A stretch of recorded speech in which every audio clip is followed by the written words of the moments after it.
اللہم صلی وسلم دائما ابدا علی حبیبک خیر الخلق کلہم سیدہ عائشہ بنت ابو بکر صدیق رضی اللہ عنہ سیدہ سودا رضی اللہ عنہ سے نکاح کے بعد آپ صلی اللہ علیہ وسلم نے سیدہ عائشہ صدیقہ رضی اللہ عنہ سے ماہ شوال 10 نبوت مکۃ المکرمہ میں نکاح کیا، جبکہ سیدہ عائشہ صدیقہ رضی اللہ عنہ کی عمر شریف 6 سال تھی اور رخصتی ہجرت مدینہ کے 8 ماہ بعد 1 ہجری میں ہوئی۔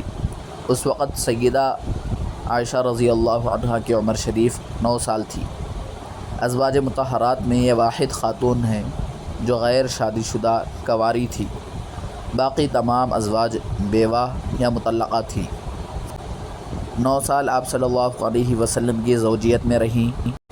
حضور صلی اللہ علیہ وسلم کی وفات کے وقت 18 سال عمر تھی۔ 57 ہجری میں انتقال کیا، اس وقت عمر شریف 66 سال تھی۔ حضرت ابو ہریرہ رضی اللہ عنہ نے نماز جنازہ پڑھائی، جنت البقیع میں آسودہ خواب ہوئی رضی اللہ عنہ۔